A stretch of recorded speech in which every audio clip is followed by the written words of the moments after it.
This is eCoffee with Experts, where marketers and founders share what's actually working in SEO, AI, and digital growth. Grab your coffee and fuel your mind as we chat with top minds about their wins, struggles, and lessons you won't find in a blog post. Brought to you by Digital Web Solutions, we bring real talk to help you grow your business, one episode at a time. Let's get started. But yeah, Claude is just like, I'm spending a ton of time in there. And before I got into it, it felt like, man, this is kind of frivolous. And like, this is for the techies. This is for the people who like have a technical background. But it's reshaping the way that operations run in agencies. I'm curious, when you sat down for that 6-hour day and just had 3 browsers tabs open, what kind of projects were you pushing forward? The first thing I was looking at was just all of our SOPs and templates. So we have all of this stuff, how our team does work today. A lot of it, we've been using various AI automations and other automations like Zapier and Make and stuff like that as pulling data and pushing data for us. But the first thing I looked at was like, okay, like how can I simplify this even more? How can I bring all of this into a single workflow inside of one platform? And where I can just like push a button or like start a command and like have it run. So that was the first thing I started looking at. And then I started getting into, how can I train it to sound like me? I think that's a big thing that I think a lot of people kind of key in on early. If you don't want to sound like your content to sound like AI slop, then you got to really get in there and like train it and work with it for a while. And so I started doing that. And I've used that a lot with other AI tools like custom GPTs. Like we did the same process for all of our clients when we would build, various tools to help us produce and publish content. Like that was like step one was like, hey, verbal brand identity. What does that look like? What do you sound like? I think more importantly, what are the things you never say? Like, what would you never sound like? I think is probably more importantly than what you do sound like. So I started doing that. And then it was just like asking it to build, like, for example, like our onboarding process. I was like, right now we send this Google Sheet to people and they have to fill in all these questions. It's like 3 tabs of questions. It's a lot. Yeah. And so I was like, okay, let's connect to my CRM. I want you to pull out of the CRM as many of these questions that we can answer from the CRM, just from our existing conversations, like read through the transcripts. Cool. All right, it did that. That cuts out like 40% of the questions, like right off the get-go. And I was like, okay, now I want you to do just web search and look for these answers to these other questions. And tell me when you find a full answer versus a partial answer. And then I was like, now I want to present this instead of a Google Sheet. How about an HTML file to the client? They can just like fill in. And it's just like a lot better looking. It's like sleeker. And then when they click submit, I want it to push into my Google Drive folder automatically. And so you just start telling it to do these things. And I think the hard part is understanding like I think we kind of self-impose these limits that we think it's going to have, but like I don't know why we think that. And then all of a sudden it's like, oh yeah, I can do that. It's like, okay, well if you can do that, then you can do this. And you just go down this rabbit hole. It just doesn't take that long where you're just like, holy cow. Yeah. And then there's other people who are building, obviously, who are better at this than I am. So I was just like, all right, time to get on YouTube and find these people and just start ingesting their content, like what they're talking about, how they're using this thing. And, it's like, it's changing constantly. And so every day, that's like the first thing I do when I'm in the sauna. I'm just like, all right, YouTube video, like who am I watching today? I have like 3 or 4 people that I've kind of started following pretty religiously. And it's just like every morning, it's one of the first things I do is I just log in and be like, all right, what are they doing differently today than they were doing last week or the day before or whatever? And how does this impact my workflow, if at all? So yeah. And then I was just like flipping between that and then like understanding like, how can I scrape more data to have better content for like my LinkedIn community? Like, how can I scrape more data? Like I run a CMO group as well. And I was like, what kind of data would they be interested in right now? Can I put together a presentation and just like have Claude Cowork do all of that work? And then like my ideas, but like it's pushing all the buttons and it just gives me the output and we're off to the races. So it was a full day of just like kind of, honestly, it's kind of all over the map. And I think I just walked away from that. I think I mentioned, I just got so much work done. And I was like, wow, this is like revolutionary. Like this truly is like, I got 7 days, I got a week's worth of work done in like 6 hours. It's unheard of. Yeah. And I felt super energized by it too. Yes. Like I think so many people like, I get so bogged down into like the minutia of work. And it's like, it's distracting from like the strategic, like company pushing forward initiatives that really matter, especially like when you're running a couple businesses, like when you get bogged down into like invoices or Mm. compliance stuff. It's like, oh God, this is such a waste of my time. Yes. Um, and like when you have this AI tool, it just lets you run rampant. It's like, it's invigorating, frankly. Yeah. Yeah. And you're an operations person. I mean, you kind of built RevenueZen like on the operations side, and then became a partner and then sold the business, but stayed on in the business. I'm curious if you had these tools, like, when you were building everything up to be acquired, what would be the first sort of like one, two, three things that you would knock out? Is it the SOPs? Is it the onboarding? Because yeah, like to your point, a lot of people or a lot of agencies that are running, they're having this oh shit moment. They're realizing like, man, there's people like Rocky and Austin who are like just diving in and figuring it out. And they are oodles and boodles ahead of us. And I'm just trying to figure out the first thing to do. I'm a little bit nervous. So if you were to talk to yourself, whenever that was, what's the first thing you would tackle? Man, I think one of our values is like taking care of our clients first. If you take care of clients, growth and profits are going to follow. Like that's Mm, kind of been a philosophy that we've carried for a long time. And so I think anything that you can do to improve the client experience, if you can automate that, mm, and I think for an agency, like it's time to value, and like right, and it's like if that means that your onboarding can be truncated from a 6-week experience to a 1-week experience, mm, and all of a sudden at the end of 1 week you have like this crazy list of deliverables that you can give to the client that is full of like strategic oversight or value that you can provide to them in terms of, hey, this is what we're going to do, this is how we're going to do it, and this are the results we're going to be able to get to. Like if you can do that in 1 week instead of 6 weeks, like, oh man, like you just solved a whole bunch of problems. Because yeah, like I know for us at least, when we have these onboards that take a long time and we're collecting a lot of information, there's a lot of work that we're doing in the background. The client doesn't feel that value. They're like, oh man, what are they doing? And it's like, it's really yeah, hard to communicate like why you need to do all these different audits hmm, if they don't have like that background information on like SEO, like technical SEO audits. Like, why is that necessary? It's like, well, it's for all these reasons that they're not hmm, going to remember if you tell them.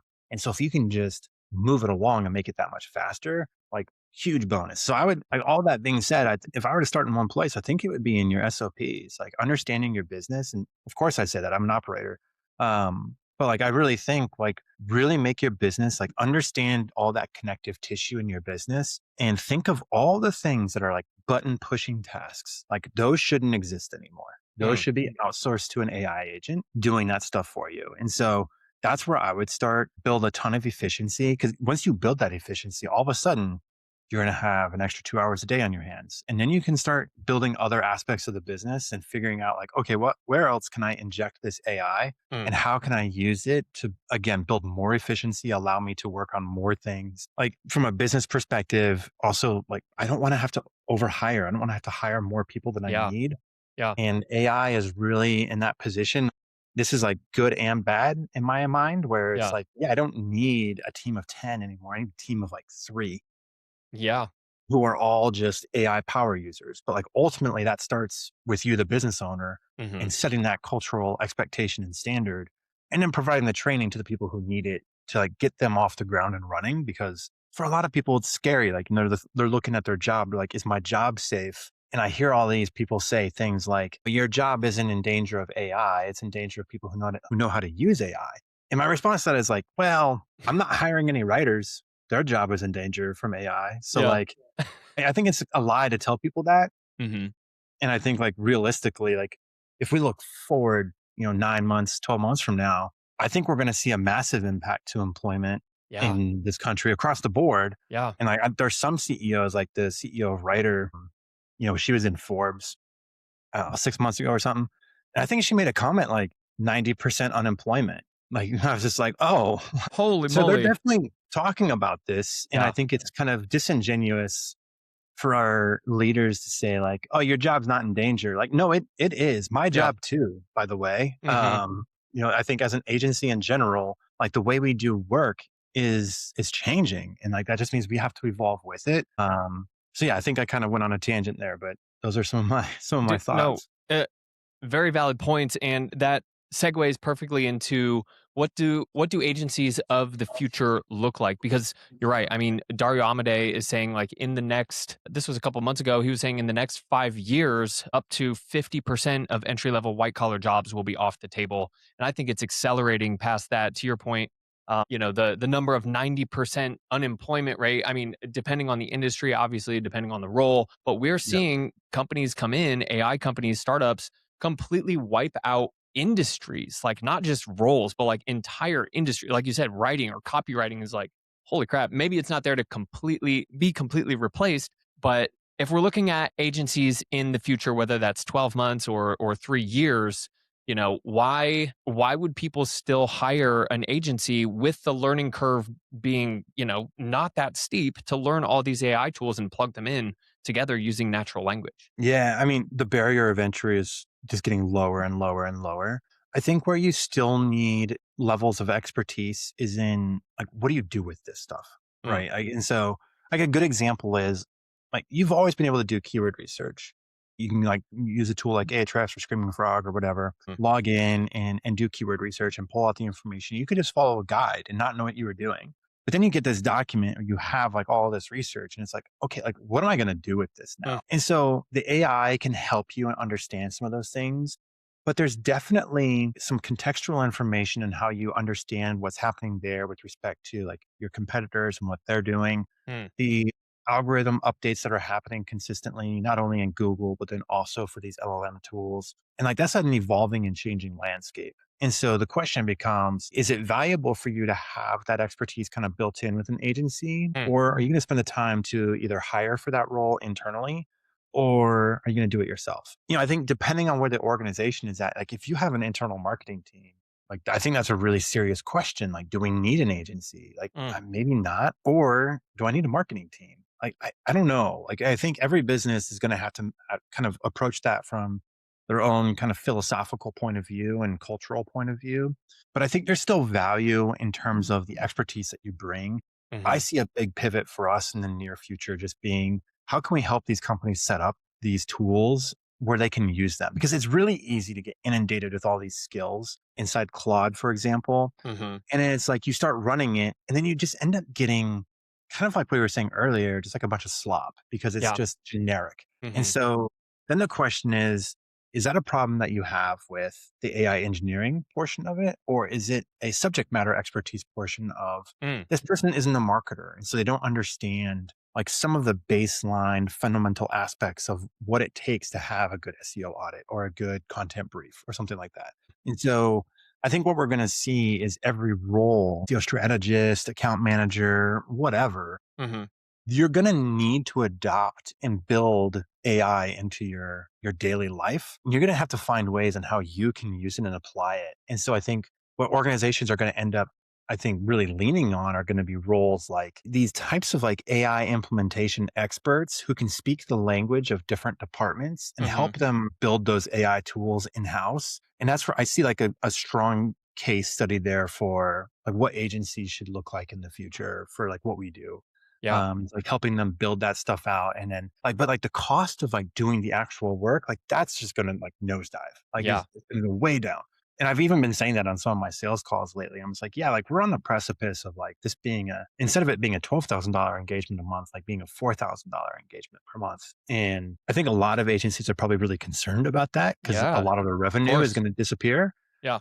but so are a lot of their expenses. Mhm. Like you're just going to have this situation where you're going to have this massive amounts of efficiency. And I think the bottleneck is going to be like, how much human oversight do people want when it comes to reporting on marketing KPIs and strategic direction and growth? Because that will be like, if I have a strategist and they can manage, 20 clients, the bottleneck is the meetings with clients. Like Mhm. that's really like, hey, if you want the meeting with the human to go over all this stuff, like that's the expensive part. Doing the actual work, like once we build that out, once we understand like what needs to happen, that's just going to run pretty much on auto, really. Yeah. So Yeah. Yeah. Hey, we hope you're enjoying the coffee and the conversation so far. This show is powered by Digital Web Solutions. And if you've ever wondered how the biggest brands actually build authority, this is it. DWS has a massive network of over 250,000 publishers, real sites that help you rank on Google, and more importantly, stay visible in AI search. It's the heavy lifting most teams just can't do on their own. As a thank you for listening, they're offering an exclusive free strategy call just for our eCoffee listeners. It's a great way to map out your authority plan for 2026. Just click the link below to book yours and see how they can help scale your brand. All right, now let's get back to the show. You were talking about, just to like put some rough numbers to it, imagine you have a $12,000 a month client, but the cost to run the team to execute everything is $10,000. So you're netting, two. And then if you drop that down to 4,000, but you have a $500 tech stack, now you're profiting $3,500, and you're able to take those processes and scale and just 10x, the number of people that you can bring on. I mean, holy crap. That went from a $2,000 a month engagement to like a $30,000 profit a month, like just with a couple tools, right? And like also the risk analysis too, right? In terms of, hey, if this client churns and you have all these people, like now there's all of this pressure on the business to close another deal. Whereas if you have this mostly tech stack expense, and you have a 15 or 20 clients or 30 clients, whatever the case may be, then, you lose one client, the impact revenue wise, it hurts, but because your net profit is better, your gross profit is better, like it's going to impact you from a risk perspective a little bit less. And so I think that's important too. And I see a future as well where I think this is the part I'm the most excited about is you're going to see all these companies, whether it's an agency or a CRM, that pop up that like really serve a highly specific niche. And if I was Salesforce right now, for example, I'd be pretty worried because when I see like all these CRMs that are popping up and it's like, hey, this is a CRM built specifically for engineers. It's like, oh, they don't have to try to build into this like broken culture of Salesforce in terms of like how their like stuff is structured. They can like, here's this thing that's just built for them. And it's AI enabled and you can track all this stuff. Like we are switching off of, our CRM, we're moving into Clarify, which is an AI enabled empowered system. And it's freaking awesome. And like, I don't know. I just think that's the cool part. I think that will be true for agencies too. And, a bunch of those sales experts, whether you look at Hermosi or whoever, I mean, they've said for years, like the riches are in the niches. And I think that with AI, that's really going to be true, where you build like this very hyper specific tool or experience for like a very small segment. And as like a business owner, if RevenueZen has 50 accounts that are like perfect ICP fits for us that we deliver a ton of value for, and our team size stays relatively small, and we're just, like we're cruising and bruising and making good money and like really moving the needle for them, like that's a success. And so I think how we think about growth from a business perspective is probably going to have to change. Because I think we're growing to like a $10 million a year agency.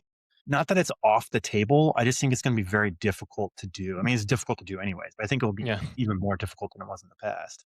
Yeah. You know what? I'm glad that you're talking about this because I get the opportunity to host some really great leaders of marketing agencies and just like marketing leaders at bigger brands too, but specifically the owners of agencies. I keep hearing this like more and more. It's almost like it's kind of like the whisper, talk, shout type of deal, the concept that Hormozi talks about. And I'm hearing the whispers of this exact concept of like, we don't need to have a multi-8-figure business to have a good life and to be happy. And I think that more and more people are starting to come to that realization of like, dude, like I don't have to work with people I don't want to work with. I don't have to do things I don't want to do anymore. AI can handle all of that. I don't need, $4 million a year to have a good life and go camping on the Oregon coast with my family and have warm showers a couple feet away. Like it doesn't have to be that complicated. And the most complicated part is all up here of like, how difficult am I going to make this in terms of like implementing AI or like, overthinking things? Yeah, I completely agree with you. And like those niche tools, the way that I see kind of the roles shaping in the future is agencies, like you said, are no longer going to be 10, 15, 20, or even bigger, they're going to be like 1 to 3 people who are almost acting as like a fractional CMO, kind of like Yeah. fractional CMO, CAIO, whatever you want to call it. And they're, as an individual working on 6 projects at a time and just kind of like exploring and figuring things out. And then the 6 people that they're working with are all running their own businesses and they're kind of doing the same thing. And it's just like a cool, weird web of like machines and humans together just trying to make money. I agree, man. I think, yeah, when I look into the future and something that some of the other folks, like RevenueZen, when we got acquired at the end of 23, one of the other businesses that got acquired after us is called Eastern Standard, and they're like a web dev branding shop for the Mm. most part. So like our services like really complement one another. Mhm. And so one of the things that, we've been talking about is the need for like almost like a McKinsey style engagement where like every client has, some aspect of involvement from an executive on the team. And like we're looking at their business through like a different lens than like, Mhm. the people who are like our strategists, for example, would be able to look at it because they just don't have the experience of running a business. And so Mhm. when you do, you get this opportunity to see like, oh, like this is how the P&L is structured. And this is how like I can impact my gross profit margins. And you can start having more in-depth conversations that tie into your marketing activities. And that just turns into a very valuable, 30 minutes. Mm. Um, and it's funny because it's like the exact opposite of what we were taught like 5 years ago, which was like, get yourself out of the business as quickly as you can and like Mm. turn that over to somebody else to manage these relationships for you. And I think we're now going to see the opposite. We're going to see like, oh no, if you want to be successful, like people are going to expect to have like a really high level conversation with somebody Mm. who is like really understands not just their business, but like business in general and Mhm. how like the specific parts of their business that you're impacting, like how you're doing that and what that means for them. And Mm. I think like if you're going to train your team, great, get on it, but it can't be just training them on these SOPs. It's like broader executive business knowledge that they really need to be able to understand and then understand like how their work impacts that. Mhm. I think that's going to be an interesting shift. And I think that's what a lot of people are keen into is like, really nobody on my team can provide this value. That's not a knock against anybody on my team. Like I have really smart people. They Mhm. just don't have the experience of like the running the business side. And like until you do, it's hard to have those conversations. Yeah. We're talking about the age of the generalist because AI is a specialist in pretty much Yeah. anything that you can think of. It's encouraging to me, someone who's early in their career, I would say, I'm in my early 30s, and someone who has absolutely loved all aspects of business, marketing, sales, operations, everything, but never like taken 4 years to go deep into one role. I'm just helpful, like crossing my fingers that like, okay, the next 12 months is my time to shine because I have a vast variety of experience running different businesses, failing along the way, and now having the flexibility and freedom to dive into these AI systems. Like, I think the people, I guess, in society who have always been at the top, I mean, you see people topple because they're just getting, dethroned by people who move faster and don't have anything Yeah. to lose, right? Um, That's fascinating. I even retook my DISC personality test. I did this nice. inside a cowork the other day, and my personality test has totally shifted because Oh, of AI. Like I used to be wow. like very high C, very conscientious, kind of a not slow mover, but I really thought things through. Mhm. And now I'm just like, no, we got to ship. Like we got Yeah. to go. Yeah. And I was answering all these questions and it came back and I was a 0% C. And I was like, oh Whoa. wow. Like that's just because like right now the environment necessitates that Yeah. you move quickly. Like there is no like, oh, we got to test this like 5 or 6 times. Mm. It's like, no, no, no, no. You just got to go. And the testing will happen automatically. But like if you try to like slow it down, you're just getting in your own way. So yeah, I think that I hear that phrase too, like comes to mind when you were mentioning the different businesses and aspects of business, like, the jack of all trades, master of none. But like most people don't know the full phrase of that is, a jack of all trades, but master of one is better than, or sorry, jack of all trades, master of none is better than master of one. Mm. And so like, Mm. it's good. I think right now it's a great time to be a jack of all trades Yeah. because like AI can be like this supercharger, like that you plug into that can take like that to the next level of effectiveness. Mhm. So I've heard the yeah. term Turbo brain is what's being used to define those. Not to get too like societal, but it is really interesting. You see, looking back at the last 20, 30 years, there are like these big legacy brands. I mean, even like, a Walmart or an Amazon or like a Louis Vuitton or Old Navy, right? It's almost like I'm seeing the shift away from brand names, which is really interesting. Like people don't necessarily have an affinity with a brand anymore. And just because something is not a brand name doesn't mean it doesn't have that brand quality because Yeah. of the perfectionism of all of these tools that we're able to create. Like even you said, a Google form versus an HTML file that, shows up and is custom branded on when you open it in a browser is like, oh my gosh, I don't care who put this together, but if it's not Google, it can be even better and there's no branding behind it. It's my brand. So I'm wondering, we're talking about LLMs and share of voice and like brand recognition in AI overviews. How are you approaching clients in how to get them AI visibility, AEO visibility? Because you have two different businesses, RevenueZen, but then there's a separate business I'll let you tell us about, which is more generative. Yeah. So we have the other business called Pace Generative, and it's honestly, we really spun that up to just be more of a branding front because Hmm. we saw this shift in happening. And RevenueZen has all this, our background's always been in SEO. But at RevenueZen, we started talking about AI in marketing maybe like 2.5 years ago is when we Mm, first started blogging about it. My mhm, business partner, Ken, who actually is recently left RevenueZen, he's doing his own thing now. He and I were sitting down like, yeah, man, it was like 2.5 years ago now. And he was like, hey, I really think this is going to change how things are done. And he was like, the mm, writing to me is on the wall. I was like, cool, start posting about it. Like, we should start talking about it. mm, And we were about like almost exactly a year before like ChatGPT kind of took the world by storm. And so when we spun up Pace Generative, it was really more just like, hey, we want to have a brand that speaks exclusively about this stuff. But the team mm, that we use across Pace Generative and RevenueZen is the same team working from the same SOPs. It's really more just how can we make sure that we're like cornering the market as it mhm, relates to like talking about these things. So, but yeah, like, man, when we think about that though, like how we're working with our clients, it really comes down to like how willing are they to take some risks? Because I think mm. right now is the time where you really have to be willing to be like, hey, we might get this wrong because there's no Yeah, page 2 or page 10 in LLMs. yeah, Like when we're doing traditional SEO keyword research and we're doing content around moving keywords from page 10 to page 1, we can see that progress over time. mhm, And then eventually, once we get to page 1, we can like start seeing like the KPI impact to more impressions, more sessions, more users, more conversions, more leads, more pipeline. mhm. With LLMs, like we don't have that. It's like you are either in the conversation or you're not. Like Yeah, that's it. End of story. Full stop. And so like I would say like a year and a half ago, there were some brands that were like, we don't care if we fail forward.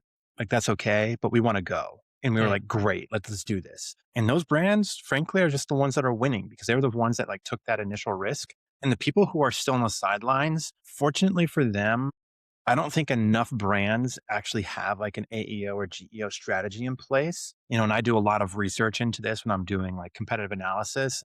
There's a lot of white space mhm. across industries and markets right now, but that's only going to last for so long. And then Yes. once those like kind of 8 to 12 brands establish themselves and they have this strategy in place for content production and answering questions and all that stuff, that's going to be, I think, very difficult to break into. Mhm, Yeah, I think it's gonna be really difficult. And so that's what I'm telling folks. I'm like, look, if you want to be in AI conversations, like you got to start moving on this now. And on top of that, if you don't move on this now, and granted, we're only showing, in terms of traffic, maybe 5 to 10% of traffic is driven from LLMs. mhm. But the analogy I use here is if you recall, like way back in the early 2000s when iPhone came onto the scene. And there was like those early adopters and people were like, oh, that's kind of a cool phone. Mhm. But like BlackBerry at the time like dominated the market. And I Yeah. remember BlackBerry commercials that were just like mimicking or like making fun of Apple and like shooting Blackberries and blowing up apples and stuff. And like now, like, nobody carries a BlackBerry. The company's gone. Yeah. And I think you look at that and it hit like a 15, like once, and this is true across other examples, but Mhm. once you had market saturation of like 15%, it was then all of a sudden an avalanche. And I think like that's what's going to happen here. You're going to have these early adopters, these people who are starting to use LLMs, Hmm. not just to help them write emails, but like to engage in their life and like run things for them on a schedule and like do Yep. it for them. You're going to have those early adopters and they're going to start pulling like high performers with them. And all of a sudden, like it's going to hit like that critical mass, 15% adoption. And then it's going to be like, oh, now it's everybody. Yeah. And once that happens, I think you're still going to need to have SEO as a foundational aspect because a lot of what happens inside an LLMs, like regardless of which LLM you use, is built on top of Google to Hmm. some degree. Hmm. Um, but if you're not in the conversations in those LLMs, you're Yeah. screwed. You're going to Yeah. be out. You're just done. You have to have a retrieval, the retrieval layer like handled, which is what I would call traditional SEO. And then you get it's like, in order for your fish to be caught by the fisherman, it has to be in the right pond. Like it has to Yeah. be right. Yeah. Yeah. I look at these as like gatekeepers. Hmm. I think of Google and the LLMs, they're both gatekeepers. And as a marketer, as a content strategist, it's your job to satisfy the gatekeepers to earn the Mm. right to have your content show up in front of your prospects and your customers. Gary Vaynerchuk has been talking about this for a decade and a half, but he's like, everything is commoditizable except your personal brand. How are Yeah. you approaching personal brand? How does it relate to RevenueZen? How does it relate to Pace Generative? How does it relate to Rocky? Yeah. I think my personal brand, the things I really focus on is just like be techno optimist Hmm. and constantly moving forward, innovating, trying new things, testing, iterating. And I think like don't be scared of failure. And you've mentioned that like failing your way through some companies and businesses. And, Hmm. I think like those are always like periods of stress. And I Hmm. think having, been in charge of RevenueZen now for several years, they haven't been easy years. Like economically Yeah. speaking, they've been pretty tumultuous. And like even like right now, we're dealing with, we have the war in Iran happening. We have all these other political things that are happening. We have this AI revolution happening. There's a lot of uncertainty in the market. And I think when you talk to people, they're just like, I don't know, like this could Yeah. be Terminator style. And it's Yeah. like, yeah, maybe. Yeah. And so I think like my personal brand is just like, you just got to go. You can't stop learning. And like, I'll just be that. I'll never be the old dog that doesn't learn new tricks. I just think like find people, find community of folks who can like help you like find that part of yourself to be curious. And like honestly, if there was one word I wanted my personal brand to be a tied to, it'd be like just infinite curiosity. And just like Mm. if you have that, if you're curious about things, like you're just gonna go test. And Mm. that's what I do. Like I just like go in, I'm like, I'm gonna see if I can break this thing today. Yeah. And I think that's just like kind of my personality. Hmm. And whether I'm in like my wood shop, like testing new things and like building new things for my kids, or whether I'm on my PC and I'm building, apps and whatever, I think that's kind of like what I want my personal brand to be. And then it translates into how RevenueZen does things. Like I don't want RevenueZen to be known as like, oh yeah, they follow the rules, they do all these things. Like, Mm. sure, we do that, but we're also scrappy. We figure out like we punch above our weight and we're constantly testing things and iterating and seeing if there's a better way because there's almost always is. So yeah, I think that's what I would want to be known for, me personally. And then, certainly translating that into RevenueZen and by extension, Pace Generative too. Yeah, you're bringing up a good point that you being at the helm of RevenueZen for the last couple years, the way that you see the world, your point of view reflects into the operations of the business. I mean, if we really look at it, like the SOPs that you're mentioning and the processes, which dictates the quality of the output, the people that you attract are just an extraction of how your brain sees the world. And I think the tie over between personal brand and the ability to produce new companies in the future, like this is where I've recognized that I'm behind the ball. I like to think, that I'm cutting edge in terms of deploying and building and like, I just joined the NVIDIA developer community on GitHub. So I'm like, Right. oh, wow, those are like 3 or 4 words put together in the same sentence that I never thought I would combine in reference to myself. But just where I feel that I'm behind is YouTube. I was thinking about this over the weekend. Like, YouTube is the second largest search engine. And out of all the contacts in my phone, is like 3,000 people. I know probably 2 people that literally have a YouTube channel that's tied to their name. And out of those 2 people, 50% of them are posting consistently about their personal brand on video. And I'm like, Yeah. dude, whoa. It's like, it's bizarre to me how many people are not using YouTube, but myself included. So I'm like sitting here recording. I literally put together a content plan yesterday and made my first video. And I'm like, dude, Nice. this is where it's Yeah. at. I think that's really interesting. And even if you go back, like who's done this the best? Like, I mean, Hermosi for me, Hmm. like I think it's easy to like lock in on him. And he's even talked about extensively how like you go back and you look at his first videos, Hmm. garbage, like just like Yeah. the content was good, but like Yeah. visually the Yeah. garbage, right? Like, which is terrible. Like same thing, like even in podcasting, like Joe Rogan, for example, Mm. really popular podcaster, his first podcasts were just junk. But Yeah. then like, he figured it out. And now he is like one of the most popular podcasters for the last like 5 years running. Like, I just think like it's an exercise of like faking it until you make it. Yeah. And like, again, it's just how much of this are you going to be able to outsource in the coming years to AI? I think a lot. Like Hmm. even today, like I have my own, I have a couple different YouTube channels. I have Do one. you?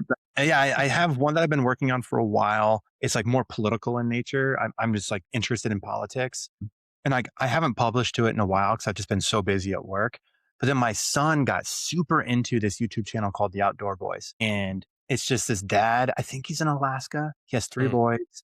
And he has content that was just like taking them camping and Mm. fishing and building cool stuff. And he ended up stopping the YouTube channel in 2025 at the end of the year because he was just like, hey, this is impacting my personal life too much. He got super popular. And like, whenever he Oh, I went think I heard anywhere, about people were like, this. hey, can I take pictures with you? And he was like, I don't want that for my kids. And my son was like, Dad, can we start a YouTube channel? And I was like, hell yeah, let's do it. And so I Nice. went and bought a GoPro and we just started like, even this last week when we were camping, I like filming like half the time we were out there. I just had my GoPro. I had it like Yeah. attached to my shoulder strap or whatever on my backpack. And we were just like filming. And so I think like just having fun with that.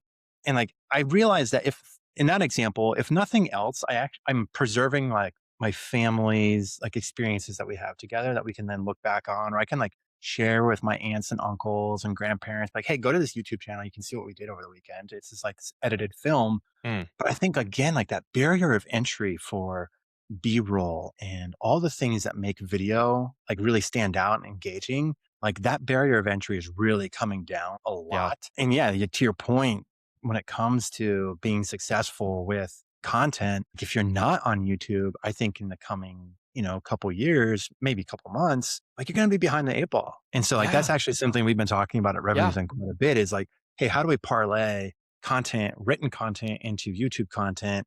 And in particular, like there's some cool AI tools now coming out where you can create an avatar that is Mm. really realistic and you can Yeah. start getting some like, well, they're not faceless YouTube videos anymore because it has an avatar, but like, even that for businesses as being the first step forward is like, that's a better than nothing. And I Yeah. think like we think about this a lot operationally. I think a lot of people get stuck into this like idea of like, oh, this isn't like the exact solution I want. And like we say a lot at RevenueZen, hey, don't let perfect be the enemy of good. Mm. And frankly, don't let good be the enemy of better or like progress because like Yeah. 10% of a solution is still better than 0% of a solution. And if you're committed to it, like that 10% will get to 30 to 50 to 80. And I'm the mindset that you're never kind of 100% of the way there. Hmm. But you'll hit that point of diminishing returns where it's like, all right, that's good enough for now. I'm gonna go focus on some other aspect of my business. And then 6 months from now, you'll go back to it and like improve it a little bit more. With So data. yeah, just do it, right? I mean, like Yeah. everything else in AI right now, like just do it. Just get on like, and it's awkward if you're running like a YouTube channel and it's just you talking into a microphone. Like it's freaking weird. It is. And like, it gives me better respect. I don't know if you listen to Bill Burr, but he has like Yeah. this YouTube channel and it's just him talking. And, and like, sometimes it's really like, I don't know, what's this guy talking? He's just kind of rambling. It's like, yeah, sometimes you just got to ramble. And I think for a comedian, for him, it's just like, that's like where he gets a lot of his materials and that kind of helps him in his process. But Yeah. yeah, dude, just get your stuff out there. Like, to Yep. anybody listening, you'll start a YouTube channel, make it about whatever you want and utilize AI to help you build like content calendars. Like I had AI draft up a month's worth of content for my LinkedIn and I gave it like all these topics that I wanted to cover. I gave it like some people who I really lean on in terms of data, like Kevin Indig and a few others. And Hmm. I was like, hey, like I really want to like get into this. Like what type of content do I need to produce? And I just had it do the work for me. It did all the research and it came Mm. back and said, hey, this is what you should be looking at. And like don't take that at face value. You got to engage with that stuff. But then I was like, all right, I got 30 days of content here. Let's rock and roll. So yeah. So good. There's a tool that I use called vidIQ, and that is like YouTube analytics. There's another one, a competitor is called 1 in 10 or 1 to 10, I think. But that's where I do, like, that's what I did yesterday after I wrapped up all my podcasts. I said, these are the keywords that again, working with Claude, back to vidIQ, super helpful. And it was able to come up with like scripts for me, which I can then say, okay, now step into a producer, like a video producer, Mr. Beast's video producer or whatever, and take this script and make production notes. And then with each break where you want B-roll or whatever, write a prompt, which I can take to Higgsfield and create B-roll in VO or Seed Dance or whatever. And like, literally, I thought of this in the shower yesterday, where I was like, bro, I could literally make a totally automated like YouTube like production. And there's people who are doing it. Julian Goldie is one of the people who is just, he's dropping like 3 YouTube videos a day, which is like high value SEO, AI search, automation videos where he's literally doing screen shares and it's not even him. How is he freaking doing this? But anyway, you can tell, like, you and I are just like, we see the future. We can see where it's going. We know where the puck is heading and we're skating to it. The challenging thing is the puck doesn't decelerate. It like keeps speeding up. So we're like, oh shit. It's like splitting into 3 pucks. Yeah, exactly. Yeah. What's crazy is, I played college basketball for a few years. I'm a big college basketball fan. And, a couple weekends ago, like maybe a month and a half ago, I was like, all right, March Madness is coming up. And it's like, I'm going to build like an app, like a predictor app for the games. And I have 0 technical background, didn't code, no engineering background at all. And like one Saturday morning while I'm making pancakes for my kids, I'm like on my phone and working with Claude and just be like, hey, this is what I want to build, blah, blah, blah, blah. I give it all these instructions. And I came down to my PC, took all those and plugged it into Claude Code and let it run for like an hour. And then I came back and I had this like a working app for the things that I wanted to pull into to predict who was going to be the winners for the round 1 games. And like, I just think about that. And 10 years ago, people were raising $1 million to build that app. And I did it in like a couple of hours while I was flipping pancakes with 0 coding experience. Right. And like, and I just think like, when you look at right now, the capabilities between Claude Cowork and Claude Code, you can do more in Claude Code for sure. Mm-hmm.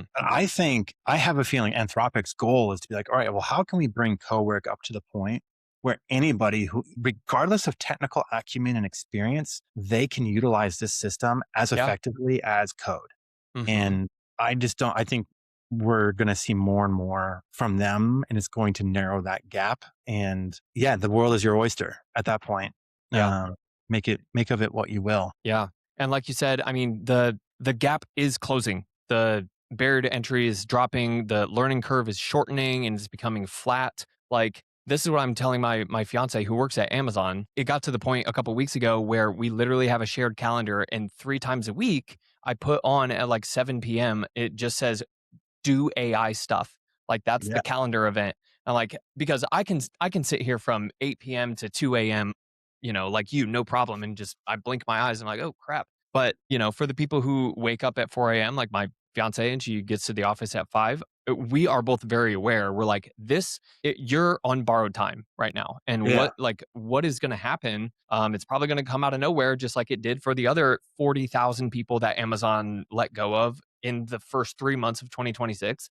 We have to have some sort of a game plan. And like right now, people are saying, yes, AI is a thing. It's still a little bit intimidating for me, but dude, like, that's not going to be that way for very long. So the ones who are like putting in the effort and really trying to build a personal brand around it, I think those are the people who are going to win when everybody's like gets it and then is now looking to people to learn from, just like you in the sauna, like, going on YouTube. So I was in Puerto Rico a month ago, and I was there with a friend of mine who exited. I won't name drop him because I don't have his permission.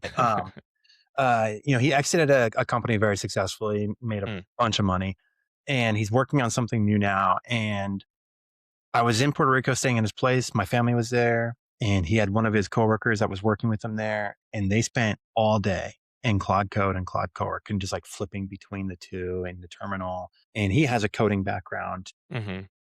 And I just watched him. I was like, holy cow, like what you're doing is like, I hadn't really used Cowork yet. And so like that week I just watched him. I asked him a bunch of questions and when I got home, I was like, okay, like time to go. Because if I don't go, like I'm just going to get left behind. Yeah. And Yeah. I'm still like, I'm drinking through like you drinking through a fire hose Yeah. and again, just being like, okay, like, and I think for me, it finally hit me. Like, it's really easy also to like get locked into like, okay, I'm going to watch a bunch of YouTube Mm. and that's great. But ultimately, like you got to like take that into practice and like start building something. Hmm. And it's like what I've told myself now, like, okay, I'm going to limit myself to like one YouTube video in the morning and one YouTube video at night that I'll watch like 20 or 30 minutes a pop. And I'm going to take something out of that and I'm going to apply it to what I'm doing right now. And then I'm going to look at my SOPs and instead of looking at like everything that could be influenced by AI, I'm going to get super narrow. I'm going to look at one thing and I'm just going to do this one thing in one day. And every single day, I'm going to have a skill that is like exactly where I want it for right now. It may not be absolutely 100% perfect, but it's going to be close. Mm. And like, that's my goal. Every day I'm shipping one skill that we can use that replaces humans pushing buttons. And like, that is like what I've been doing this week. And like, it's going phenomenally well. And before you know it, I'll have 15 or 20 skills that run my business. And frankly, like it gets scary when you think about like, well, how many people do I need to help me run my business now? And it's just like, Yeah. it's like 2 or 3, Yeah. 4, maybe 1 or 2 VAs. Like we have a VA that does like a lot of stuff for us. She's based in the Philippines. And I was like, yeah, like she provides a ton of value. So I'm like, Hmm. but like, and then I have a couple of US based people who are like higher thinking strategists. And it's like, okay, like we need those, but like content writers, other contractors, Yeah. like those things are getting gobbled by Yeah. AI right now. And Yeah. so, Yeah. yeah, Dude, I could go for another 2 hours on this conversation. I'm just conscious of our time. Rocky, where can we find you online? Where do you prefer people to engage with you? LinkedIn is like the easiest place to get a hold of me. I'm the only Rocky Pedden out there. So Nice. yeah, that's the best spot. And then, if you want to engage more directly, like I'm running a bunch of like AI visibility audits for people right now. If you want an AI visibility audit, like you feel free to email me directly. My email is just rocky at Mm, revenuezen.com. And like, I'm happy to provide that. It's like a few credits of Claude Cowork to build that out. nice. Yeah, it could give some good actionable insights. But yeah, those two places are the best. And I would say like LinkedIn for sure. Like I'm just ramping up more and more content production, and eventually I'll have like a YouTube channel, but we're not there. We don't have it going yet for RevenueZen, but soon. Yeah, I'll share my workflow once I build it with you, and it'll probably be in a fancy HTML format that's branded for RevenueZen, and I'll just pass it over to you because it'll cost me like $2. Exactly. That sounds great, man. Right? I look forward to it because yeah, I don't. Again, like if I don't have to reinvent the wheel, like all the Yeah. better. Yeah. Rocky, thank you for being an awesome guest. I wrote down techno optimist as a term that you mentioned that I really resonate with. Yeah, I hope that, actually, I wrote quite a few notes, but I hope that people take this conversation seriously because I know I am. And just hearing that, I'm not alone and there are people who are just as enthusiastic because they see what's happening in real time. Man, I hope people listen to this and reach out to you at least for an AI visibility audit. It's the bare minimum that they can do. For sure. Yeah. Well, thanks for having me on, man. I appreciate it. Thanks for being here. Cheers. Yeah. Cheers.